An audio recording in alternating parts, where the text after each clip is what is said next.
ঐতিহ্যবাহী হাজী আয়াত আলী উচ্চ বিদ্যালয়ের অনলাইন ক্লাসের প্রিয় শিক্ষার্থী এবং সম্মানিত অভিভাবক সবাইকে জানাচ্ছি আমার অন্তরের অন্তঃস্থল থেকে আন্তরিক শুভেচ্ছা ও অভিনন্দন। আজকে আমি ক্লাস নিচ্ছি রামকৃষ্ণ দাস অত্র বিদ্যালয়ের গণিত শিক্ষক এবং শ্রেণী দশম, বিষয় গণিত, অধ্যায় 14। আজকের আমার বিষয় হচ্ছে প্রতিসমতা। প্রতিসমতা কি আগে জানতে হবে তোমাদের। এই অধ্যায়ে যে প্রতিসমতা, সেই সংজ্ঞাটা জানতে হবে। প্রতিসমতা হচ্ছে একটি প্রয়োজনীয় জ্যামিতিক ধারণা যা আমাদের প্রকৃতি বিদ্যমান এবং যা আমরা প্রতিনিয়ত ব্যবহার করে থাকি। যেমন শিল্পীরা ব্যবহার করে থাকেন, যারা রাজমিস্ত্রি তারা ব্যবহার করে থাকেন, যারা সূত্রধর, যারা কাঠমিস্ত্রি তারা এই প্রতিসমতা ব্যবহার করে থাকেন। আমাদের যে বর্তমান পার্লামেন্ট সংসদ ভবন, সেখানেও কিন্তু প্রতিসমতা আছে। আমাদের 60 গম্বুজ মসজিদ, ওইখানে কিন্তু প্রতিসমতা বিদ্যমান। আমাদের একটি তাজমহল আছে, তাজমহলে আমাদের আছে প্রতিসমতা বিদ্যমান আছে। তারপর জয়কালী মন্দির, সেটাতেও প্রতিসমতা বিদ্যমান আছে। তাহলে প্রতিসমতার সংজ্ঞাটা আগে জেনে নাও সবাই। বোর্ডে তাকিয়ে দেখো, আমার সংজ্ঞাটা লেখা আছে এখানে। প্রতিসমতা একটি প্রয়োজনীয় জ্যামিতিক ধারণা যা প্রকৃতিতে বিদ্যমান এবং যা আমাদের কর্মকাণ্ডে প্রতিনিয়ত ব্যবহার করে থাকি। প্রতিসমতার ধারণাকে নানা কারিগর ব্যবহার করে থাকেন, যেমন ডিজাইনার ব্যবহার করে থাকেন, সুতার প্রতিনিয়ত ব্যবহার করে থাকেন। এখন তোমাদের জানতে হবে এই প্রতিসমতার ইংরেজি নামটা কি। সাইমেট্রি। প্রতিসমতা হচ্ছে কি? সাইমেট্রি। আর এই শব্দটা কই থেকে আসলো সেটাও জানা দরকার। শব্দটি আসছে গ্রিক শব্দ সাইমেট্রিয়া থেকে, যার অর্থ হচ্ছে সম্বন্ধনীয় বা আনুপাতিক সজ্জা বা বিন্যাস। তোমরা লক্ষ্য করে দেখবে, গ্রামে গঞ্জে যে মৌচাক আছে বা গাছের পাতা, মৌচাক, এগুলিতে কিন্তু প্রতিনিয়ত আমাদের এই প্রতিসমতা বিদ্যমান রয়েছে। দেখো, এই প্রতিসমতা বা সাইমেট্রি শব্দটি বা এই প্রতিসমতার জনককে সেটাও জানা দরকার। দেখো, এখানে লেখা আছে ফ্রান্সের গণিতবিদ অগাস্টিন লুইস। ফ্রান্সের গণিতবিদ অগাস্টিন লুইস কোশি এই প্রতিসমতার জনক। প্রতিসমতার জনককে আমি আবার বলছি কথাটা, ফ্রান্সের গণিতবিদ অগাস্টিন লুইস কোশি। বোর্ডে লেখা আছে, তোমরা ভালো করে দেখে নাও। আশা করি এই প্রতিসমতার জনক তোমরা জানতে পারবে। তাহলে আজকে যে পাঠ পড়াচ্ছি আমি তোমাদের, সেই পাঠে কি কি বিষয়বস্তু আজকে আমি পড়াবো তোমাদের লক্ষ্য করে দেব। প্রতিসমতা কি সেটা বোঝালাম, প্রতিসম রেখা কি সেটা বোঝাবো, ঘূর্ণন প্রতিসমতা কি, তারপরে বোঝাবো ঘূর্ণন প্রতিসমতার মাত্রা। আশা করি আজকের ক্লাসটা যদি তোমরা মনোযোগ সহকারে দেখো এবং বোঝো, তোমরা খুব উপকৃত হবে। লক্ষ্য করা যাক, সবাই লক্ষ্য করো, প্রিয় শিক্ষার্থীরা সবাই লক্ষ্য করো। প্রতিসম রেখা, প্রথমেই তোমরা শিখবে প্রতিসম রেখা কি, প্রতিসম রেখা কাকে বলে। যদি কোনো সরল রেখা বরাবর কোন চিত্র ভাঁজ করে তার অংশ দুটি সম্পূর্ণভাবে মিলে যায়। আমি আবার বলছি, যদি কোনো চিত্রকে, আমি বাস্তবে দেখাচ্ছি তোমাদের, তোমরা দেখো এই যে চিত্রটা, এই চিত্রটার নাম কি লেখা আছে নিচে দেখো, এটার নাম হচ্ছে বর্গক্ষেত্র। এর নাম কি? বর্গক্ষেত্র। আমি এখানে পরিষ্কার লিখেছি, দেখো, যদি কোনো সরলরেখা বরাবর কোনো চিত্র ভাঁজ করলে তার অংশ দুটি সম্পূর্ণভাবে মিলে যায়, সেক্ষেত্রে সরলরেখাটিকে বলা হয় প্রতিসম রেখা। কোন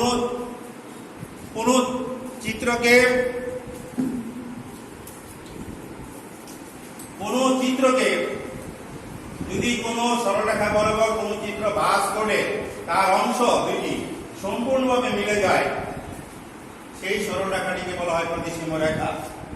তোমরা বাস্তবে দেখাচ্ছি, তোমরা দেখো এটা একটা বর্গক্ষেত্র। এই বর্গক্ষেত্রটি প্রতিসম রেখা। দেখো এই যে বাস করলাম, দেখো তো বাস দুটি মিলে গেছে কিনা সম্পূর্ণ। তাহলে এই যে বাস বরাবর যদি একটা রেখা টানি, এটা হচ্ছে একটা প্রতিসম রেখা। লক্ষ্য করে দেখো সবাই।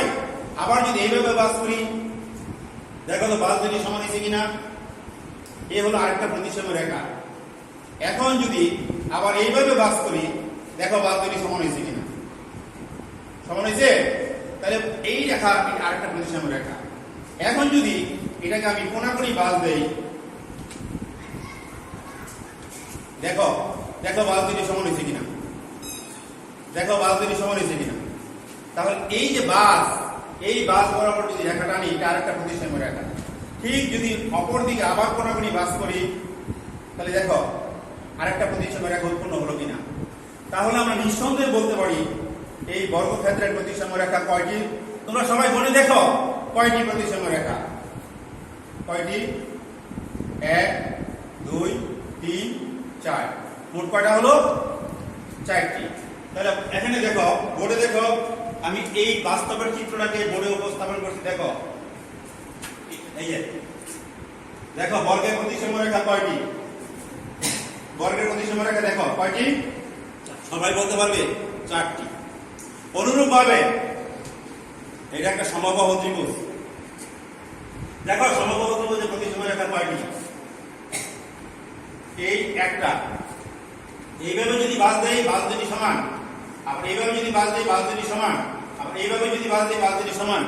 তাহলে সমবাহু ত্রিভুজের প্রতিসম রেখা কয়টি? 3টি। কয়টি? 3টি। আমরা সবাই বলতে পারবো এটা প্রতিসম রেখা কয়টি সমবাহু ত্রিভুজের? 3টি। অনুরূপভাবে আমরা কিছু কিছু বর্ণমালা আছে ইংরেজিতে, তাদের প্রতিসম রেখা নির্ণয় করতে পারি। প্রিয় শিক্ষার্থীরা, তোমরা যদি মনোযোগ দাও তাহলে আশা করি প্রতিসম রেখা সম্পর্কে সম্পূর্ণ ধারণা তোমরা আজকে লাভ করতে পারবে। তোমরা দেখো ইংরেজি বর্ণমালার প্রথম অক্ষর কিটা কি বলো? এ। তোমরা দেখো এ আছে কিনা এখানে। দেখো এর একটা সবুজ কালিতে দাগ আছে। দেখো এই প্রতিসম রেখা, এটা তোমার প্রতিসম রেখা। সবুজ দিয়ে আমি প্রতিসম রেখা নির্দেশ করছি। এটা প্রতিসম রেখা কয়টি? 1টি। আমি বাস্তবে দেখাচ্ছি, এখানে তো বোর্ডে আছে। বাস্তবে দেখো, দেখো তো বাস দুটি সমান হয়েছে কিনা। এই যে বাস, দেখো বাস দুটি 4 একরকম কিনা। তাহলে এই বাস বরাবর যদি আমি একটা রেখা টানি, তাহলে এটা প্রতিসম রেখা কত হবে? 1। আর এটার নাম কি জানি? এটাকে বলে উলম্ব আয়না সাপেক্ষে প্রতিসম রেখা। এটা উলম্ব রেখা। ঠিক অনুরূপভাবে দেখো বি এর প্রতিসম রেখা কয়টি। এই যে বি, এখানে চিত্রে দেখো বি এর প্রতিসম রেখা কয়টি আমি দেখাতে। সবুজ কালিতে রেখা দেখো 1টি। তোমরা বলতে পারো স্যার কিভাবে দেখালেন? আমি প্র্যাকটিক্যাল দেখাচ্ছি বাস্তবে। দেখো বাস দুটি সমান হয়েছে কিনা। দেখো এদিকে দেখো সমান হয়েছে কিনা। এখন এই বরাবর যদি একটা রেখা টানি, তাহলে এটা প্রতিসম রেখা কত হবে? তোমরা নিঃসন্দেহে বলতে পারবে স্যার 1টি। দেখো 1টি। ঠিক অনুরূপভাবে সি এর প্রতিসম রেখা 1, বি এর প্রতিসম রেখা 1। দেখো ই এর কয়টি? 1টি।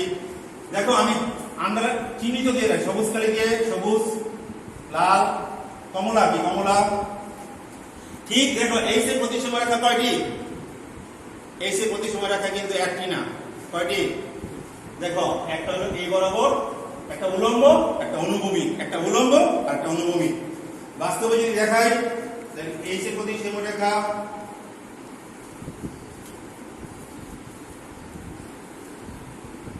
আমার এখানে নেই। এই যে স্টেডি সব বর্ণটি নেই। এখানে দেখো চিত্রে দেখো এই যে প্রতিসম রেখা কয়টি? 2টি। অনুরূপভাবে আই এর কয়টি? 2টি। কে এর কয়টি? 1টি। দেখো সবগুলো বর্ণ এখানে আছে, সেই লক্ষ্য করে দেখো।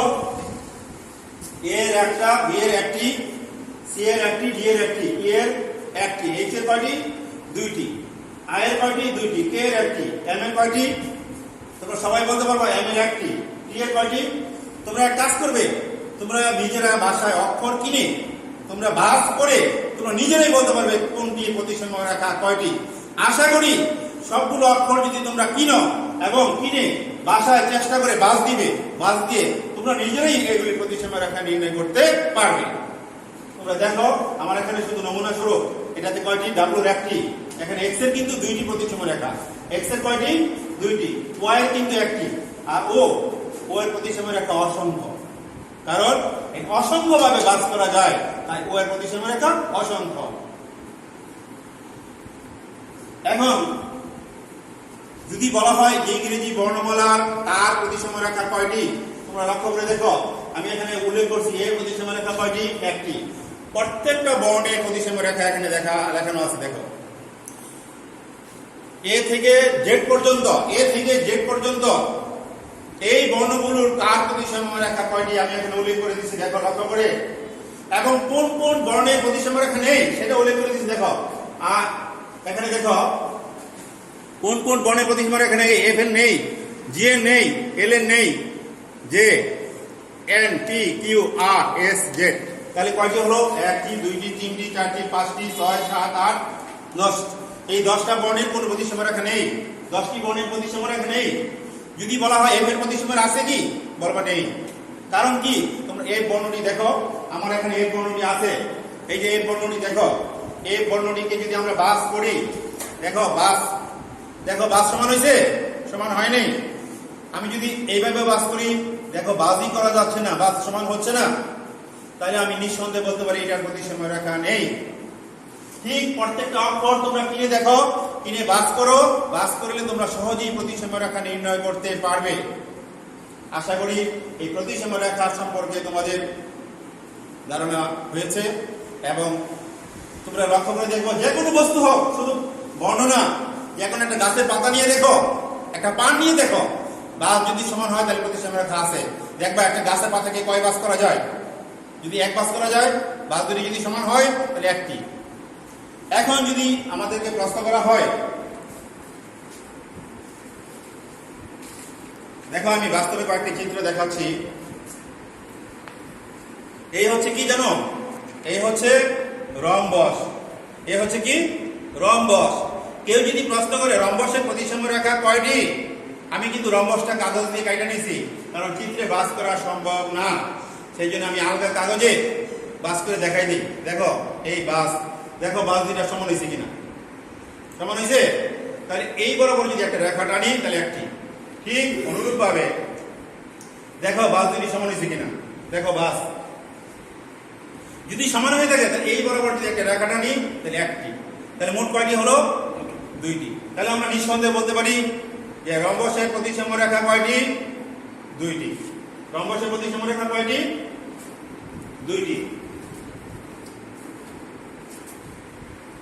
এবার দেখো আমি প্রতিসম রেখা সম্পর্কে ধারণা দিয়েছি, আশা করি তোমরা বাস্তবে বিষয়গুলো দেখবে, বিভিন্ন বস্তু নিবে, প্রতিসম রেখা নির্ণয় করবে আশা করি।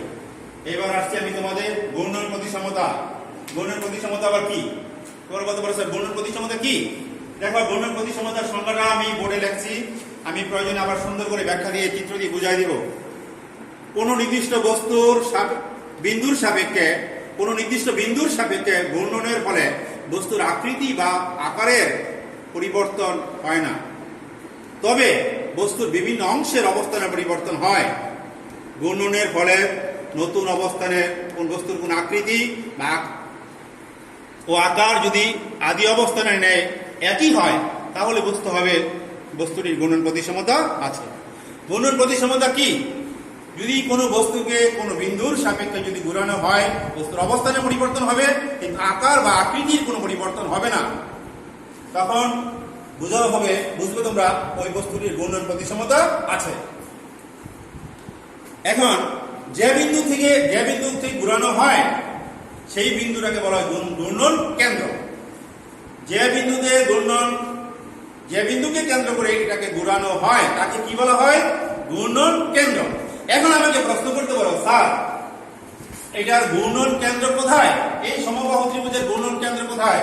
লক্ষ্য করে দেখো, এই মধ্যমাগুলো যে বিন্দুতে সেট করছে, এই মধ্যমাগুলো যে বিন্দুতে সেট করছে, এই যে এই বিন্দুটাকে বলা হবে, আমি যদি এখানে একটা ও দেই তাহলে এই ও বিন্দুই হচ্ছে ঘূর্ণন কেন্দ্র। এই ও বিন্দু হচ্ছে ঘূর্ণন কেন্দ্র।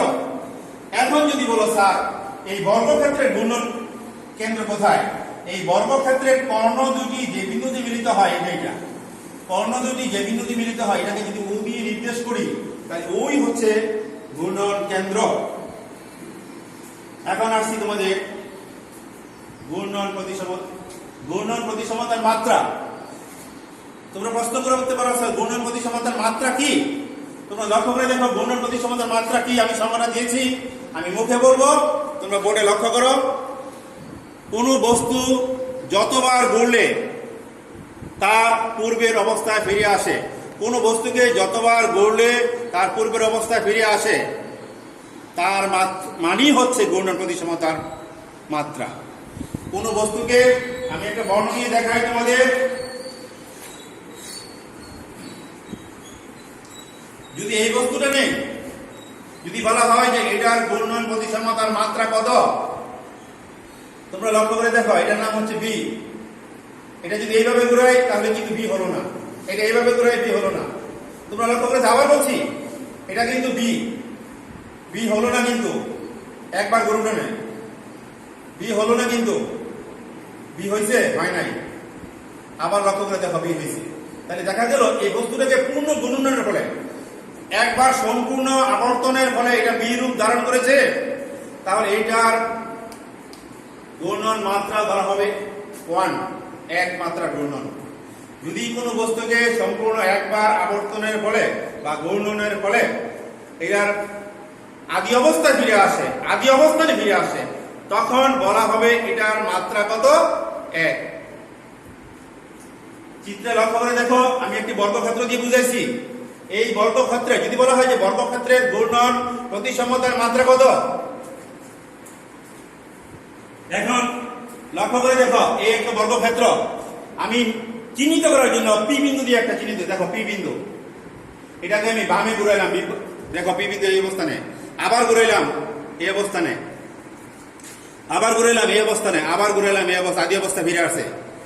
এই বর্গক্ষেত্রটা আদি অবস্থানে ফিরে আনে। দেখো এটাও কিন্তু বর্গক্ষেত্র, এটাও বর্গক্ষেত্র, এটাও বর্গক্ষেত্র, এটাও বর্গক্ষেত্র।